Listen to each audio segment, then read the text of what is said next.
My husband went to the bank every Tuesday for 38 years. After he died, I finally learned why, and the truth left me paralyzed. What I found inside that safety deposit box shattered everything I believed about my marriage. Every document was a lie. Every forged signature was a betrayal. And the letter he left behind changed my life forever. But before I go on, make sure you're subscribed to the channel and tell us in the comments where you're watching from. We truly love knowing how far these stories travel. Tuesday. It was always Tuesday. For 38 years of marriage, my husband Thaddeus left the house at exactly 2 in the afternoon. Rain or shine, heat or cold, it never mattered. He would grab his car keys, straighten his tie in the hallway mirror, kiss me on the forehead, and say the same thing every single time: "I'm going to handle some business at the bank, sugar. I'll be back soon." And I never questioned him. Why would I? Thaddeus was a civil engineer, precise and disciplined, the kind of man who ran his life like a Swiss watch. Everything was planned. Our bills were always paid on time. We never got a collection notice, never had credit issues. He handled our finances with an efficiency I genuinely admired. He used to tell me, "Relax, Eulalia. Let me deal with the boring money stuff. You take care of the house and the boys, and I'll take care of the finances." It felt fair to me. A simple division of responsibility. A quiet agreement between husband and wife. I trusted him the way you trust the sun to rise every morning. We were a team. At least, that's what I believed. Thaddeus was the man who held my hand when our 2 children were born. The man who cried with me when my mother died. The man who danced with me at Langston's graduation and later at Zadie's wedding. How could I ever doubt him? The last Tuesday of his life looked no different from all the others. It was March, warm and heavy in Philadelphia. He left the house at 2. Just like always. I kissed him, fixed his collar, and said, "Drive safe." He smiled that familiar smile I had known for nearly 40 years and answered, "Always do, my love." Later that afternoon, I went shopping at Reading Terminal Market. I was standing in the produce aisle, picking out oranges, when my phone rang. It was Langston, our eldest son. His voice sounded strange, tight and controlled, like he was carrying something heavy and struggling not to drop it. "Mama, you need to come to the hospital right now." My heart started pounding. My hands went cold. "What happened?" I asked. "Is it Zadie? The kids?" There was a pause. "It's Pop. He felt sick at the office. He collapsed. Please come quickly." I abandoned the cart right there, groceries, oranges, everything. My purse almost slipped off my shoulder as I ran to the parking garage.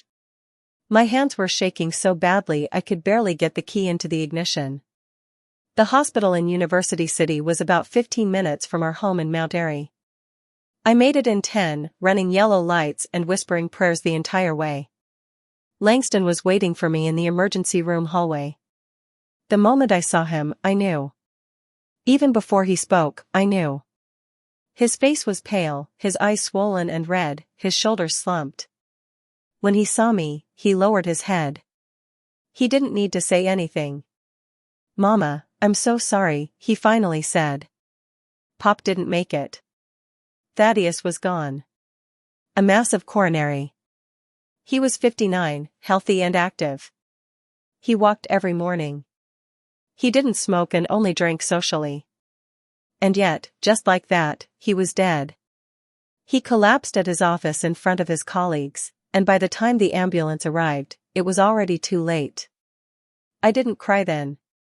I just stood there staring at Langston, trying to understand what he was telling me. My husband was dead. The man I had shared a bed with for 38 years. The father of my children. Gone. People thought it was strange that I didn't cry. They hugged me and whispered that I was in shock, that the pain would come later. But it wasn't shock. It was something else entirely. A strange feeling in my chest, like a door had opened inside me, like I could breathe in a way I hadn't in a long time. Freedom. I felt free. And that terrified me more than his death itself. What kind of wife feels relief when her husband dies? What kind of person did that make me? The funeral was held on a rainy Saturday. Mother Bethel AME Church was full. Thaddeus's co-workers, fraternity brothers from his Howard University days, neighbors, and people I didn't even recognize filled the pews. They spoke about how hardworking, honest, and upright he was. I listened, feeling completely detached, like they were describing someone I barely knew. Not because they were wrong, but because I was starting to realize I might never have truly known him at all. Zadie cried through the entire service. She had always been Daddy's girl. Langston held himself together, but I saw the tears fall when they closed the casket. I stood there in black, accepting condolences, thanking people for casseroles, flowers, and well-meaning but empty words. Inside, there was only that same hollow feeling. The following Monday, 2 days after the burial, a white envelope arrived in the mail. My name was typed neatly in black letters. There was no return address. I opened it without thinking. Inside was a single sheet of paper with the letterhead of Union Trust Bank. I read it once, then again more slowly, trying to make sense of it. Dear Mrs. Eulalia Vance, we deeply regret the passing of your husband, Thaddeus Vance. According to our records, you are listed as a co-holder of Safety Deposit Box number 1847. The rental of the box is paid through December of the current year. Please contact us to schedule access to its contents. I stared at the paper, confused. A safety deposit box? Thaddeus had never mentioned any box. Not once. Not in 38 years. I called the bank immediately, my heart racing, my hands trembling. The woman on the phone was calm and professional. Yes, the box existed. Yes, it was in both our names. Yes, I could access it. Wednesday at 10 in the morning. 2 days away. 48 hours that felt like a lifetime. I didn't sleep that night. I wandered through the house like a ghost, opening drawers, flipping through files, searching for some explanation. Everything looked normal. Perfectly labeled folders. Bills neatly organized. Thaddeus's tidy handwriting everywhere, electric, water, property tax, everything in order. And yet something felt wrong. It was that feeling you get when you come home and know someone has been there, touching your things, even though you can't prove it. A sense of violation. But I didn't yet know what had been violated. Tuesday night, Langston came over. He looked exhausted, dark circles under his eyes, beard untrimmed, tie loosened. His father's death had hit him hard. Mama, we need to talk. Those words always signal trouble. We sat at the kitchen table. He placed a thick manila folder in front of me, the kind lawyers use, secured with an elastic band. I was organizing Dad's office files, he said. The papers for his consulting firm. And there's something here that doesn't make sense. My stomach tightened. What do you mean? He opened the folder. Inside were bank statements I had never seen before, numbers that felt wrong the moment I looked at them. He pointed to one line. Your joint account, Mama. The one that always had your savings. He swallowed hard. It's almost empty.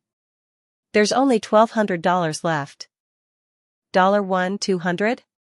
I stared at Langston. What do you mean zero? That's not possible. There has to be a mistake. We always had money in that account. Your father deposited his paycheck. I deposited my pension. How can it be at zero? Langston shook his head slowly. I don't know, Mama. But this is what it shows. And there's more. He took a breath. The savings account you and Pop had, the one he always said was for emergencies, it doesn't exist anymore. It was closed 6 months ago.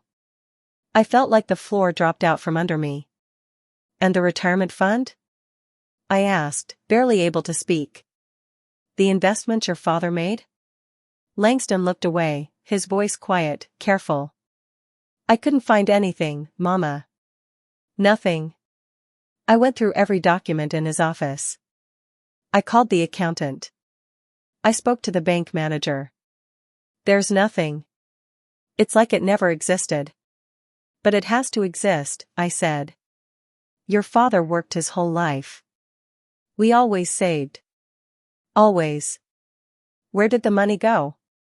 He shook his head. I don't know. But I'm going to find out. That night, I didn't sleep at all. I lay on my side of the bed, staring at the ceiling, memorizing every crack and shadow. My mind kept circling back to the Tuesdays.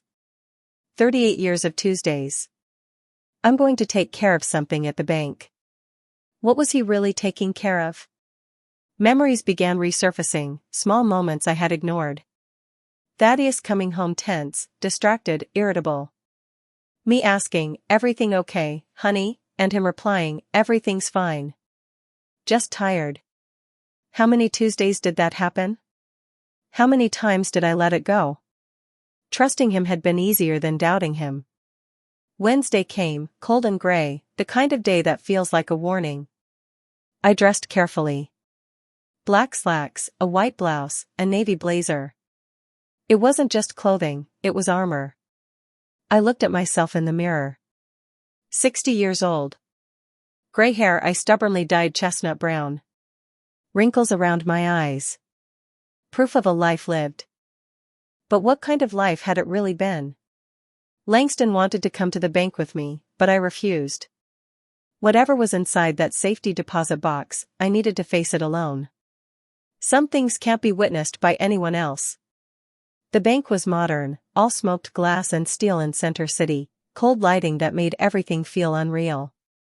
The manager greeted me in the lobby, a woman in her 50s with her hair in a perfect bun and a professional smile. "Mrs. Vance, my deepest condolences. Your husband was a valued client for many years. An admirable man." Admirable. That word again. Everyone thought Thaddeus was admirable. Was I the only one beginning to question it? She led me down to the vault in a silent elevator. When the doors opened, I saw a long room lined with small metal doors, hundreds of safety deposit boxes, each one holding someone's secrets. "Box number 1847, she said, stopping midway down the wall. She used 2 keys, one of hers and one she handed to me. Inside was a long, heavy metal box. "I'll give you privacy, Mrs. Vance," she said. "There's a room over there where you can review the contents. Take all the time you need." Then she left me alone.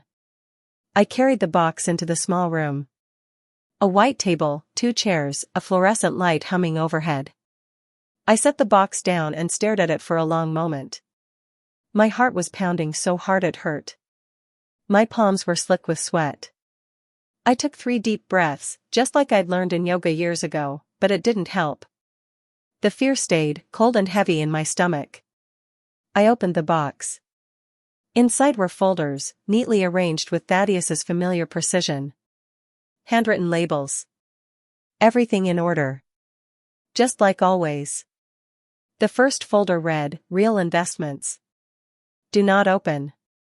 He had written it as if he knew someone would one day read it, as if he was warning me. I opened it anyway. What I saw stole the air from my lungs. Page after page of losses. Stocks that collapsed. Companies that failed. Startups that vanished. Investments that turned to nothing. Hundreds of thousands of dollars gone. These weren't the accounts I knew about.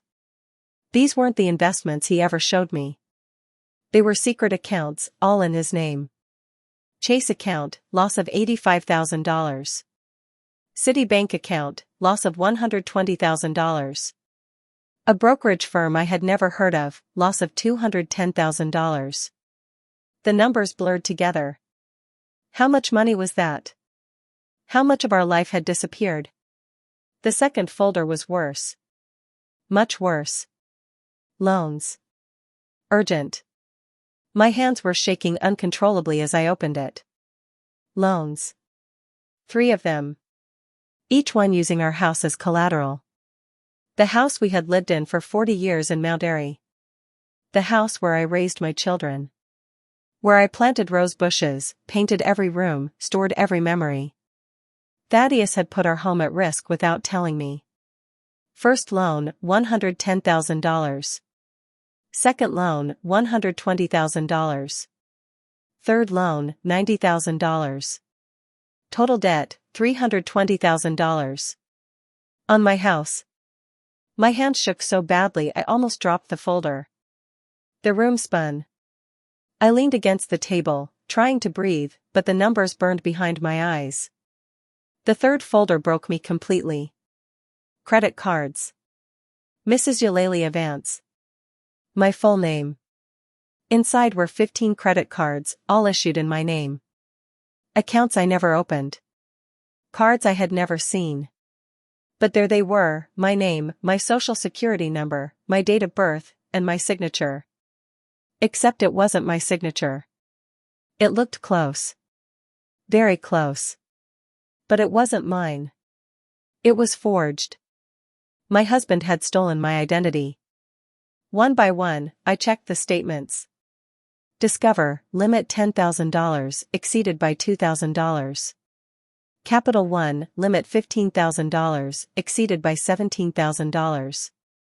MX, limit $8,000, exceeded by $9,000. 15 cards, all maxed out, interest piling up. Total credit card debt, $110,000. All in my name. All without my knowledge. Every charge, every payment, every lie committed by Thaddeus using my identity, destroying my credit. Turning me into a debtor without me ever knowing. I don't know how long I sat there. 10 minutes. An hour. Time stopped. I was trapped in that white room, staring at those folders, trying to understand how the man who promised to love and protect me had done this. All the times I didn't ask questions. All the papers I didn't read. All the moments he said, "Let me handle it," and I let him. Because trusting was easier. Because loving meant not doubting. Because after 38 years, you build a story and believe it, even when it's a lie. At the bottom of the box was an envelope made of thick cream paper. My name was written on it in Thaddeus's handwriting. The handwriting I knew so well. The same one that wrote love notes when we were young, signed report cards, and filled birthday and Valentine's cards with "I love you." I opened the envelope. The shock was gone. The pain had sharpened into something cold and clear. Rage. Inside was a letter, several handwritten pages. I began to read. Eulalia, my love. If you are reading this, I am already gone, and you have found the box. You've seen everything. Now you know. I am so sorry.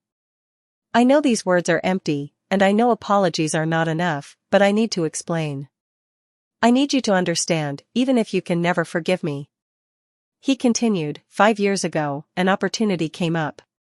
It was a new construction firm with big projects, city-backed contracts for infrastructure work. The owner was someone I knew from college. He called me and asked me to invest. He said it was completely safe, guaranteed profit. He promised we could triple our money in 2 years. I thought of you, of us, of giving you a calm and comfortable old age. Trips to Martha's Vineyard, security, peace of mind. He kept talking about comfort and stability. I believed him. I put in everything we had. All our savings, the retirement fund, the investments. Everything. I thought that in 6 months I would double the money and you would never even know about the risk I had taken. But the company collapsed. That so-called friend vanished. I lost everything. $450,000. 40 years of work disappeared in an instant. My hands clenched the paper so tightly it almost ripped. $450,000. Our entire life savings. All the future plans we had made, gone because of one gamble. One reckless bet. The letter went on. I panicked. I couldn't tell you. I couldn't face the disappointment in your eyes. So I tried to fix it. I took out the first loan, $110,000. I thought I could invest in something smaller and safer and recover at least part of what I lost. I lost it again. Then I took a second loan, then a third. Every time I told myself that next time I would get it right, that next time I would make the money back. Then he explained the credit cards. The cards in your name. Eulalia, I know this is unforgivable, but the banks wouldn't give me credit anymore. My record was ruined, so I used yours. I told myself it would only be temporary, that I would pay everything off before you ever found out. But the debt kept growing. The interest, the monthly payments, everything spun out of control. The Tuesdays, the weekly trips to the bank, were to beg for extensions, to restructure debts, to buy more time. Always more time. The managers knew me by name. They knew I was drowning, but I kept trying. I kept believing I could still protect you from this. The final confession followed. When you read this, we will probably be ruined. The house will go into foreclosure in a few months. The bank has already started the process. Your credit is destroyed. Your record is ruined. It's all my fault. I know you will hate me, and you have every right to. I wanted to protect you from my mistakes, but instead I made you pay for them. He ended the letter. I don't ask for forgiveness because I don't deserve it. I just want you to know that every wrong decision I made was an attempt to fix the one before it. It became an avalanche, and I couldn't stop it. I loved you every single day of these 38 years. That part was always true. But my love wasn't enough to protect you from me. I'm sorry for everything. Please take care of the children. Tell them their father was weak, a coward, but that he loved them. Thaddeus. I folded the letter slowly. Very slowly. I placed it back in the envelope and put everything back into the box with care. Every folder in its place. Every document neatly arranged. I stood up. My legs were shaking, but I wasn't going to fall. Not there. Not then.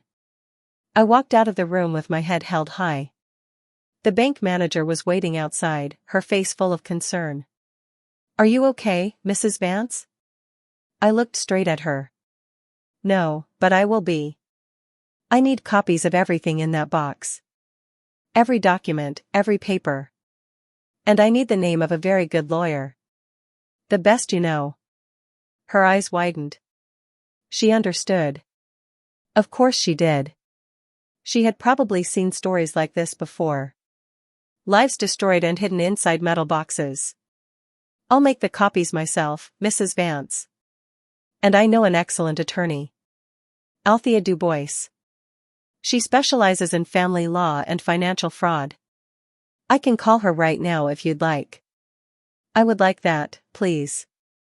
While she made the copies, I sat in the bank lobby. People walked in and out.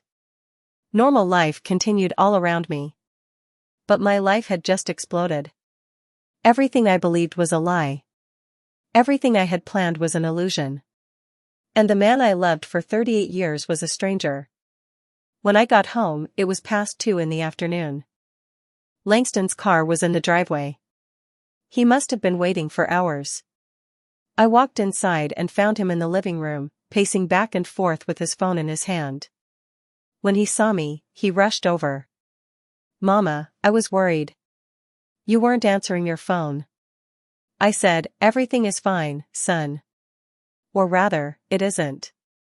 But I will survive. He noticed the thick folder in my hands, the copies from the bank. What's that? Sit down. I need to show you something. And you need to call Zadie. She has to know too. Langston called his sister. She arrived within 30 minutes. Her eyes were swollen from crying. Since the funeral, Zadie hadn't stopped crying. Her father's death had broken something inside her.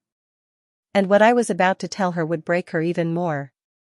We sat at the kitchen table, the same table where we had shared family dinners, birthdays, Christmas mornings, ordinary Sundays. Now it would be the place where I shattered the image my children had of their father.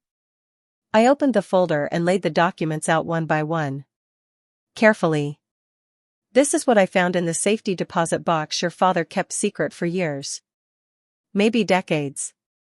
I don't know. Langston picked up the first document, the lost investments. I watched his face drain of color as he read. Zadie leaned over his shoulder, confused at first, then understanding, then turning pale. $450,000, Langston whispered. Dad lost $450,000? No. He threw $450,000 away on risky investments without ever telling me. All in secret. I showed them the loan papers. He used our house as collateral. 3 times. $320,000 in debt. The house you grew up in. The house filled with all our memories. He put it all at risk. Zadie started crying. No. Daddy wouldn't do that. There has to be a mistake. There has to be an explanation. I placed the credit card statements on the table. 15 of them. All in my name. He forged my signature. He opened credit cards using my identity. $110,000 in debt. My social security. My credit ruined. Langston went completely white. This is a crime. This is identity theft. I know. But why? Why would Dad do this? I handed them the letter. Read it. He tried to explain everything. Langston read it aloud. Every word felt like a knife. Zadie sobbed harder with each sentence. When he finished, the room fell silent. The kind of silence that comes after an explosion. Mama, Langston finally said, his voice breaking. This is bad. Very, very bad. The house, your savings, your credit, everything is destroyed. I know. How are you so calm? I looked at both of them, my children who had woken up that morning still innocent, still believing their father was a hero, and who now knew the truth. Because being angry won't fix anything right now. I need a plan. I need a strategy. I need to fight. And you two are going to help me. Zadie shook her head, still crying. I can't believe it. I can't. Daddy, he was always so what? So reliable, so honest. Yes, baby. I thought so too. But this is the truth, and the sooner we accept it, the sooner we can start fixing it. That night I couldn't sleep again. I was exhausted, but my mind wouldn't stop. I went over the last few years, searching for signs I had missed, clues I had ignored, and I found them. Him getting angry whenever I asked about money. Leave it alone, Aaliyah. I know what I'm doing. Him changing the subject whenever I mentioned retirement. We'll talk about that later. Him leaving the house tense every Tuesday, coming back even more tense, drinking more bourbon than usual. The signs were there. I was the one who chose not to see them. Or maybe he was just very good at hiding them. Probably both. The next morning, Zadie showed up early, unannounced. She knocked on the door at 7 a.m., and when I opened it, she came in like a storm. Mama, we can't do this. Do what? Destroy Daddy's memory. Sue the banks. Say he committed crimes. We can't. I took a deep breath. Zadie, I am not going to be left with almost $500,000 in debt just to protect the memory of a man who lied to me for years. But he was our father. He loved you, and he also stole from me. Both things can be true. She started crying again. People will talk. They'll judge us. They'll say horrible things about him, about us. And they will. But I would rather they speak the truth than force me to live a lie. She left, slamming the door behind her. Langston called an hour later, saying his sister was inconsolable, that I needed to be patient, that she would understand. I wasn't so sure. The lawyer, Althea Dubois, saw me on a Monday. Her office was in Center City, modern, with large windows overlooking the skyline.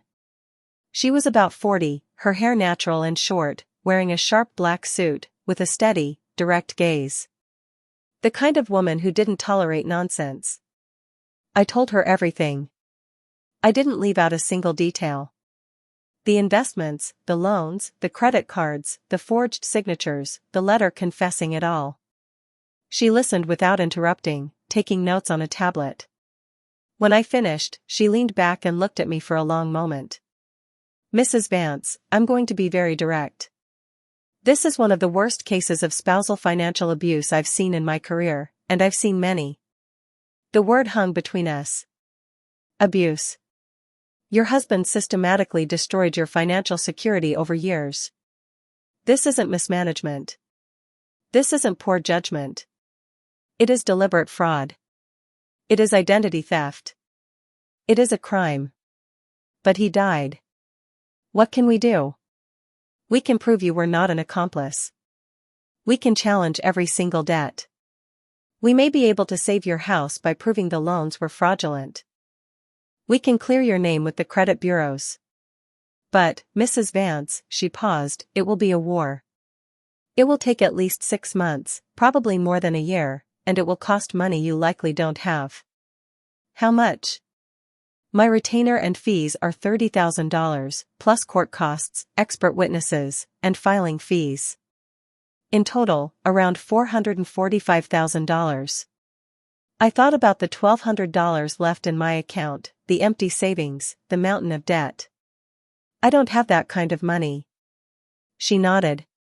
Here's what I can do. I'll charge $5,000 to start. The rest we'll structure as a payment plan as you're able. It's not ideal, but it can be done, because this is a case you have to win, and I intend to make sure you do.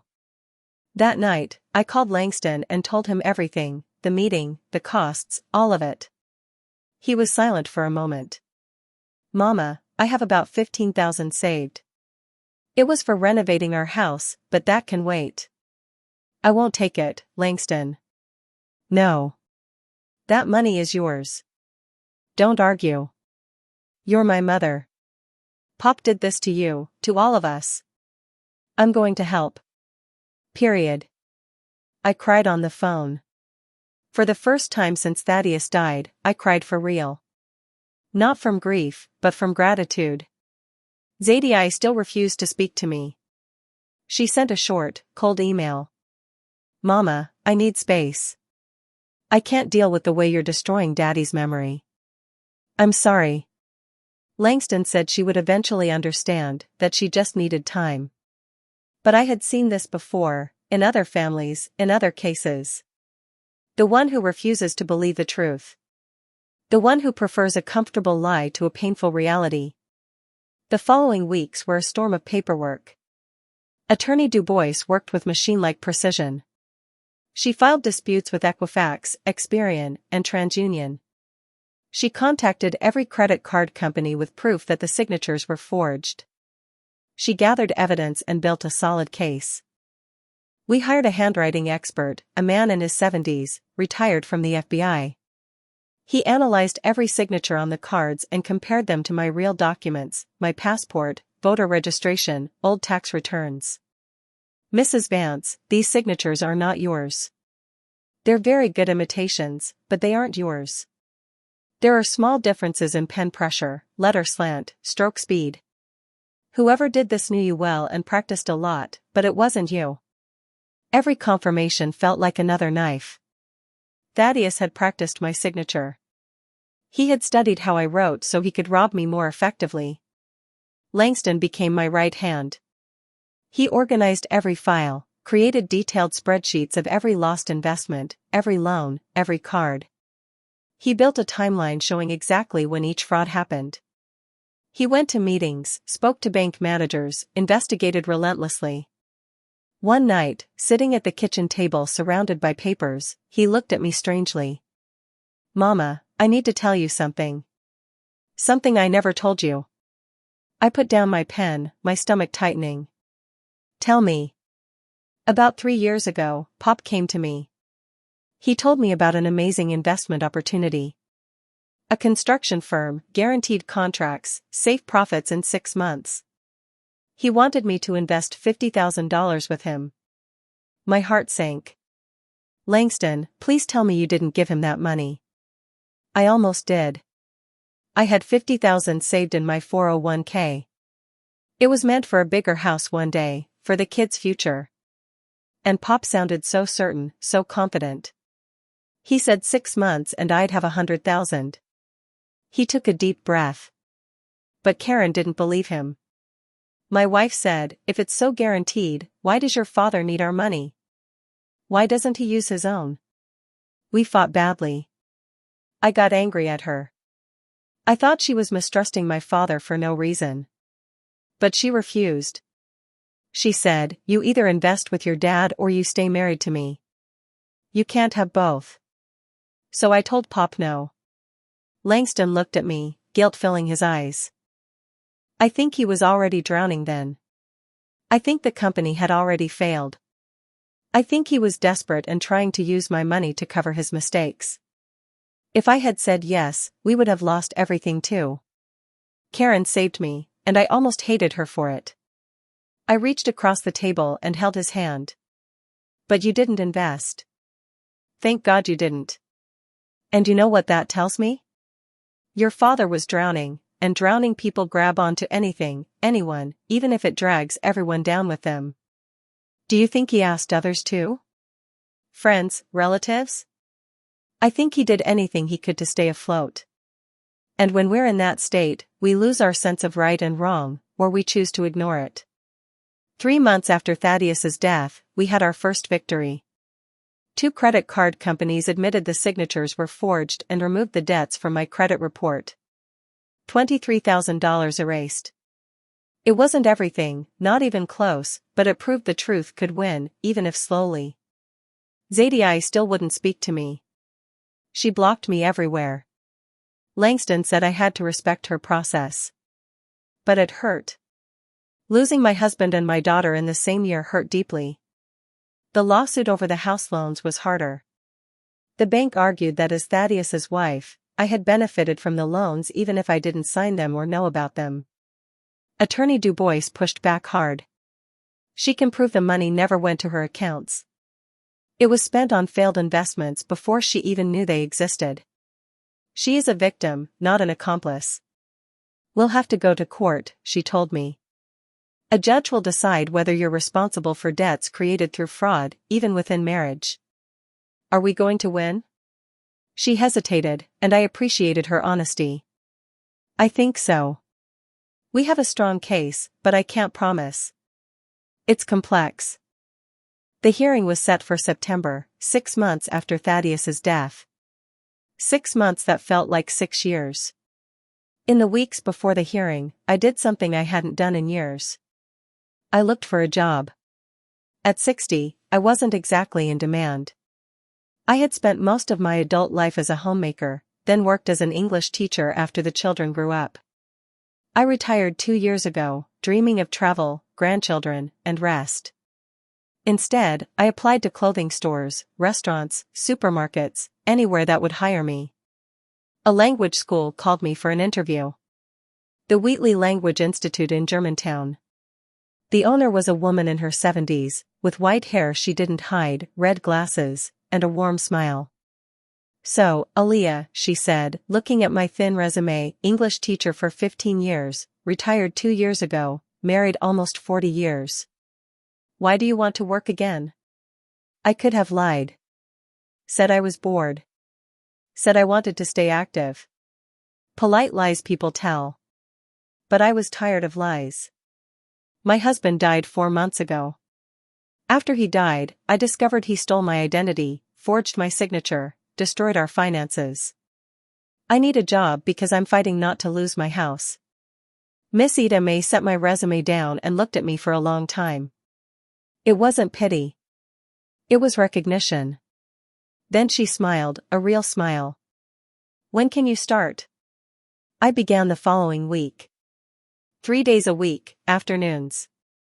The pay wasn't much, $1,800 a month, but it gave me something more valuable. Purpose. I liked teaching. I always had. I loved seeing understanding dawn in a student's eyes. Miss Ida May and I became friends. One afternoon, organizing books, she told me her story.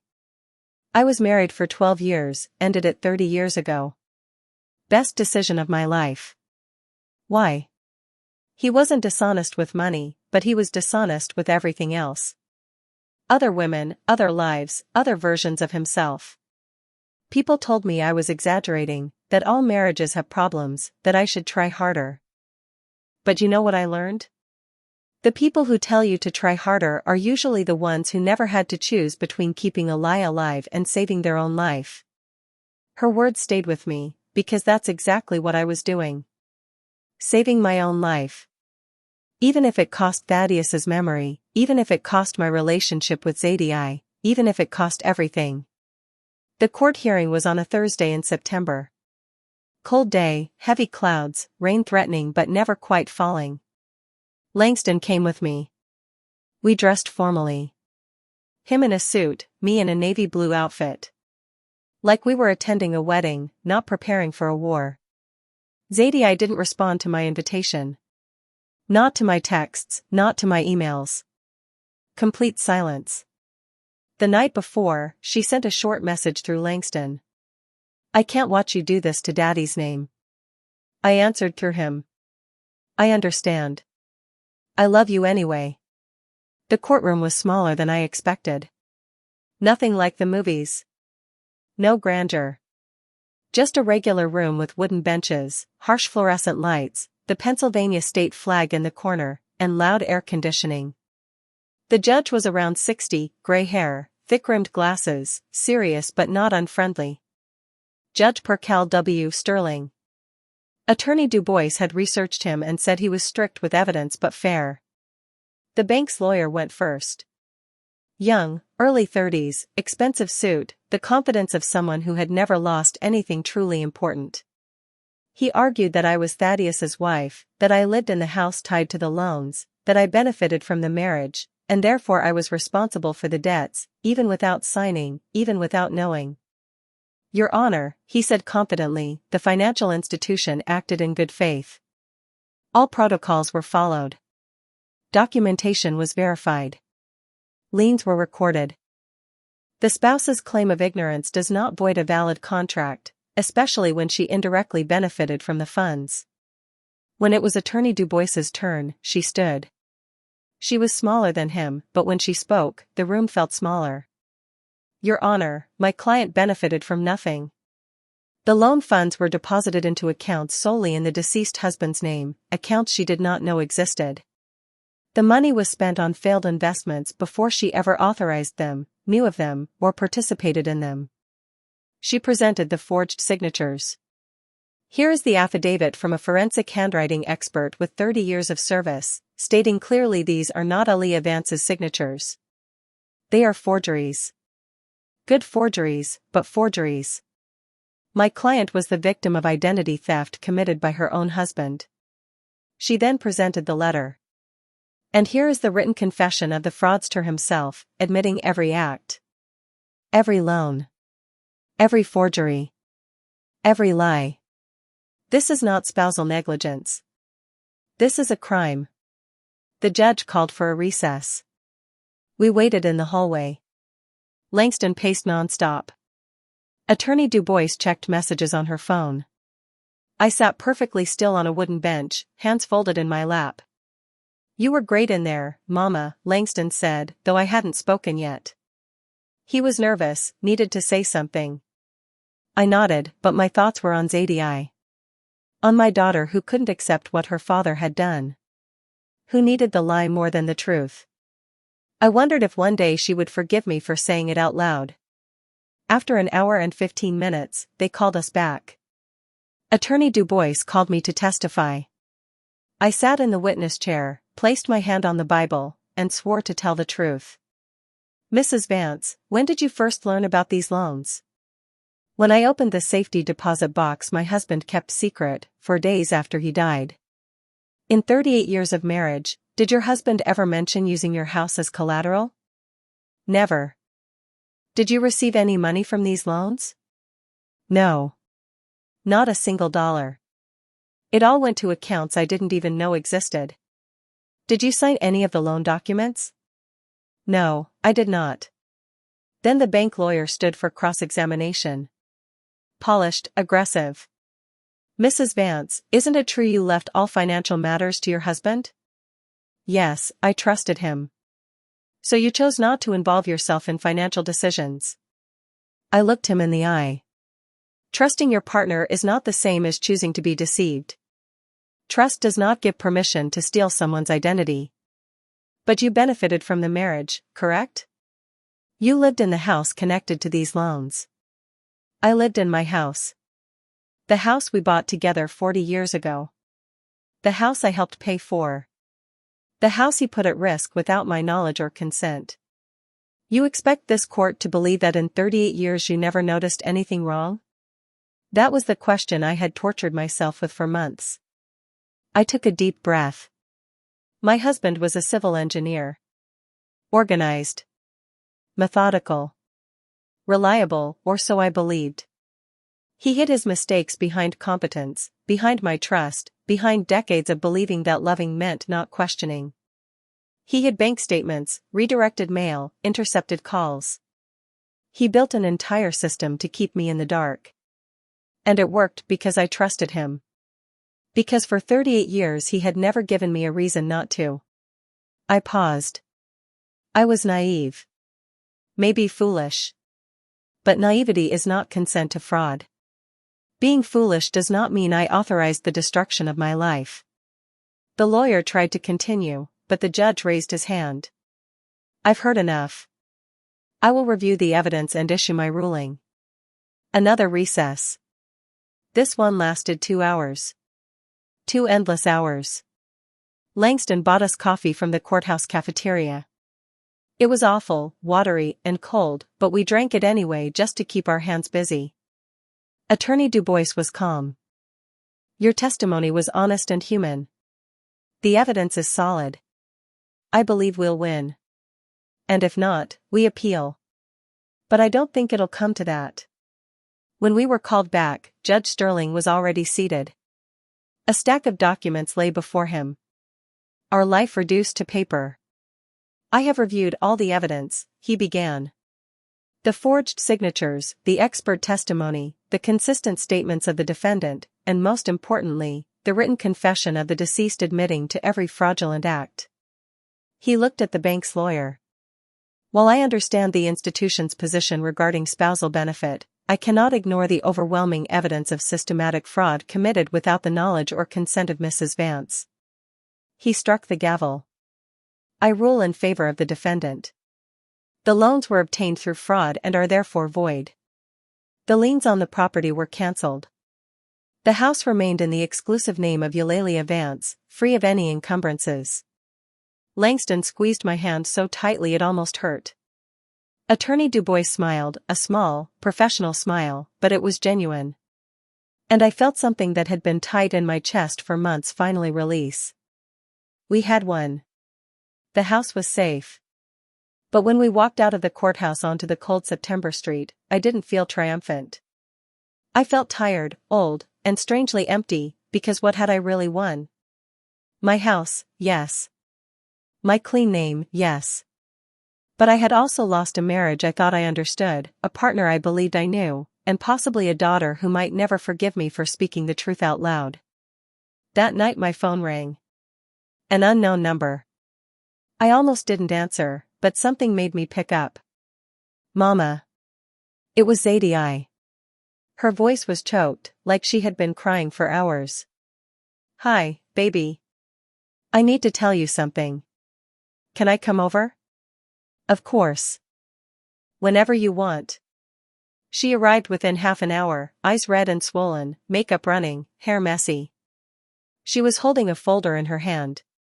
She came in without a word, sat at the kitchen table, and placed the folder in front of her. After the hearing today, I went to the bank, she said. I asked to see all of Daddy's records.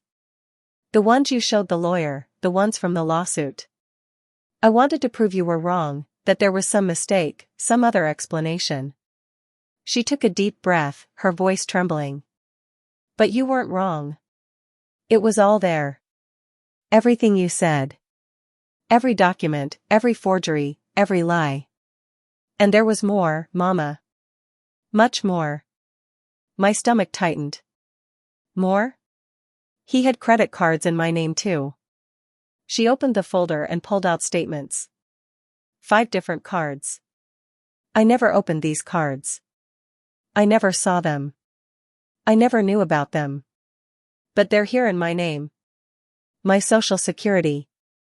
My signature. She pointed. Only it's not my signature. How much? I asked quietly. $28,000. My credit is destroyed. I went to buy a refrigerator on an installment plan last week. They denied me. Said my history was bad. And I didn't even know. Ah, Thaddeus.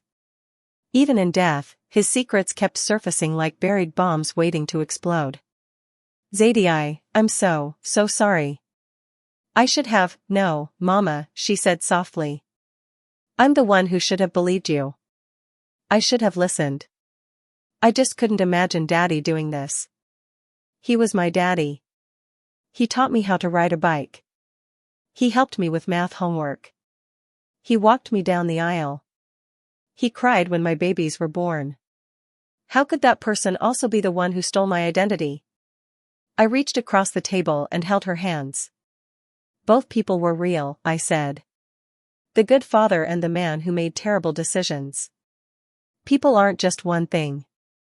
They're complex and contradictory. They can love you deeply and still hurt you terribly.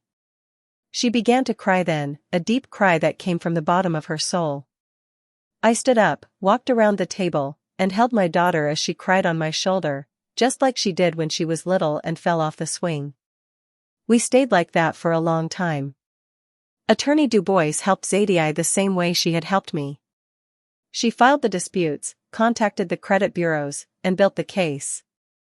The handwriting expert confirmed that the signatures were not Zadie's, that the forgeries had been done by Thaddeus. Langston gathered the family, the 3 of us sitting in my living room surrounded by documents, planning and rebuilding. We're going to get through this, Langston said. Together. As a family. And I believed him, not because it would be easy or quick, but because we were finally telling the truth, finally seeing clearly, finally not pretending that silence meant peace. The language school became my refuge. More than a job, it was where I felt useful, where I had a purpose. Miss Ida May taught me administration, inventory, lesson planning, and most importantly, she gave me space to heal. One day a woman walked into the school, about 40 years old, with a lost look in her eyes. She stood in the entryway, staring at the bookshelves. Can I help you? I asked. She hesitated, then said quietly, do you have any material on financial abuse in marriage? My heart clenched. I led her to a small self-help section, picked 3 books, placed them in her hands, and without thinking said, I have personal experience with that. If you want to talk, I'm here. She looked at me in surprise. Really? Very really. We talked for over an hour. Her story was different in the details, but the pattern was terrifyingly familiar. A husband controlling all the money, telling her she didn't understand finances, saying he handled everything, isolating her from information, decisions, and her own financial life. I feel crazy, she said. Like I'm inventing problems that aren't there. You're not crazy, I told her. If something feels wrong, it usually is. Trust your gut. When she left, she hugged me. Thank you for believing me. My husband says I'm paranoid. My mother says I'm exaggerating. But you believed me. After she left, Miss Ida May looked at me. You're good at this. At what? At listening for real. At believing without judging. At seeing the person behind the problem. I thought about Zadie's first reaction, about the friends who drifted away when I started speaking about Thaddeus, uncomfortable with the complexity and the ugly truth. I know what it's like not to be believed, I said simply. In the months that followed, more women came. I don't know how the word spread. Maybe word of mouth, maybe social media, maybe church groups, but they came. Some to buy books, others just to talk. All carrying stories painfully similar to mine. Miss Aunti Mae suggested making it more formal. "What about a monthly support group here in the school's back room?" she said. "Only women who have experienced financial abuse." "You think people would come?" "I think you'd be surprised." We placed a small ad in the local paper, the Philadelphia Tribune, and posted it on the school's social media pages. Support group for women victims of financial abuse.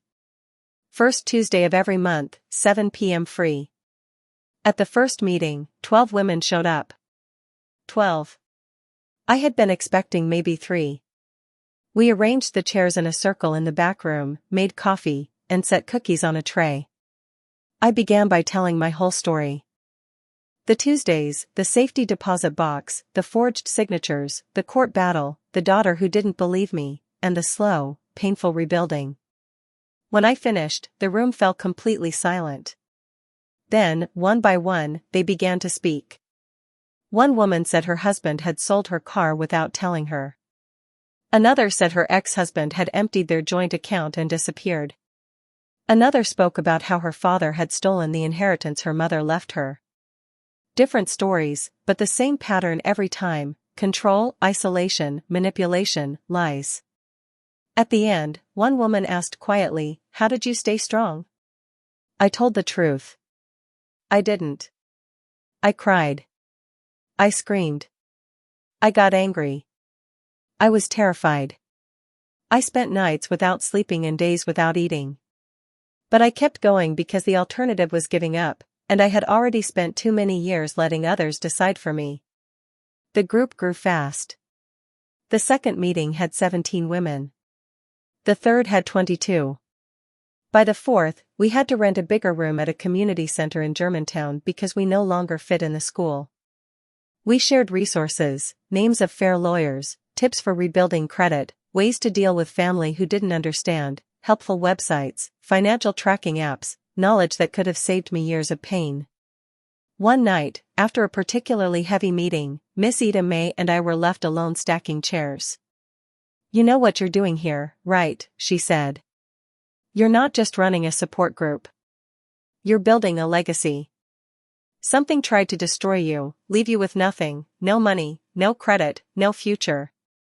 But you took what hurt you and turned it into help for other women. You're changing poison into medicine, pain into purpose."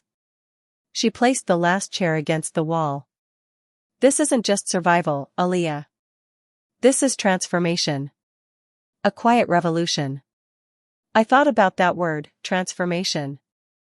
I had spent so much energy trying to go back to who I was before, trying to reclaim the life Thaddeus had taken from me. But maybe that was never the goal. Maybe the goal was to become someone new, someone shaped by betrayal, loss, and the hard work of rebuilding. 1 year after Thaddeus's death, we held the group's anniversary meeting. 28 women sat in a circle. Some I knew deeply, others were new, all connected by the same invisible thread of trusting someone who broke that trust. When my husband died, I thought my life was over. In a way, it was. The life I believed in, the marriage I trusted, the future I carefully planned all died with him. I looked around the room at faces filled with tears and understanding. But something else was born. Not right away, not easily, but slowly. A new version of me. Stronger, wiser, more cautious, but also more compassionate, because now I know what it feels like to be deceived by someone you love. I know what it's like to learn your entire life was built on lies. I continued, what Thaddeus did was wrong. Legally, morally, ethically wrong. I won't soften it or excuse it. But what I did afterward was my choice.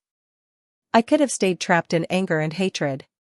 Instead, I chose to move forward, rebuild, and help other women do the same. After the meeting, a young woman approached me. She couldn't have been more than 35, her eyes red from crying. "My husband handles all our money," she said. "He says I'm bad with numbers, that I don't understand, that it's better if he takes care of everything. But something feels wrong. I can't explain it. I just know it is." I held her hands and said, "Trust that feeling. Ask questions.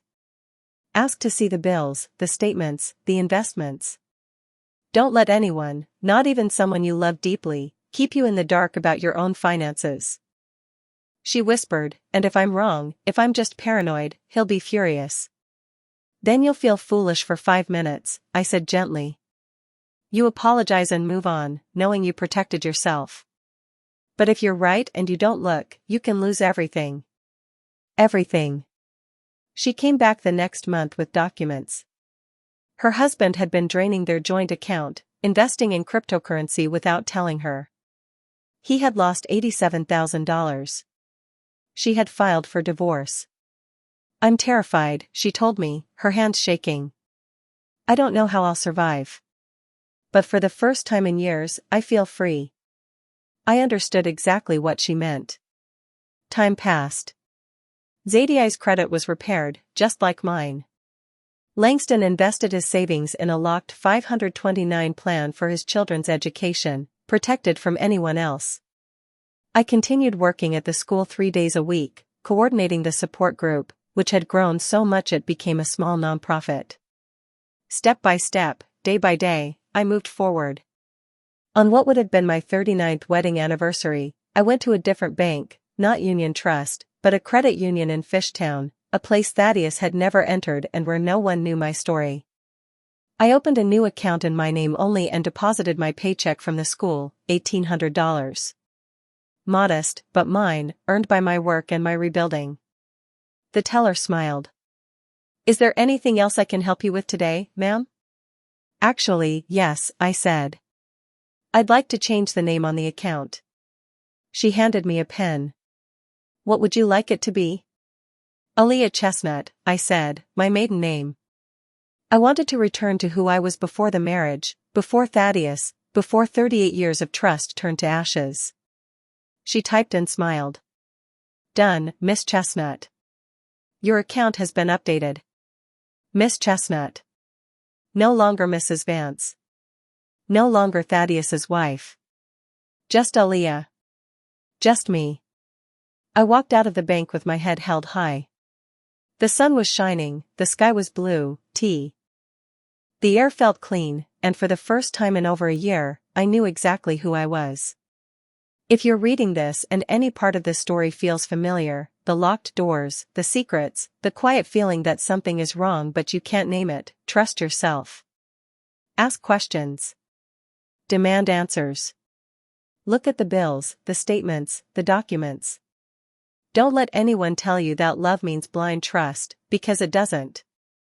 Real love means partnership, transparency, respect, and shared decisions, not secrecy, isolation, or control disguised as care. And if you discover you were betrayed, if you open that safety deposit box and your world collapses, remember this: you are stronger than you think. The person who tried to erase you didn't succeed. You are still here. And that means you can rebuild. It will hurt. It will be hard. There will be days you want to give up. But you won't, because you are a survivor, stronger than anyone who tried to destroy you. I rebuilt my life from the rubble, and you can too. Believe in me. Believe in yourself. And never, ever let anyone keep you in the dark about your own life. Did you like the story? And which city are you listening from? Let's meet in the comments. If you liked the story, you can support me by sending a super thanks so I can keep bringing more stories like this. Thank you so much for your sweet support. I'm looking forward to your comments on the story. On the screen, you can see 2 new life stories that I highly recommend. There's so much more on my channel. Don't forget to subscribe.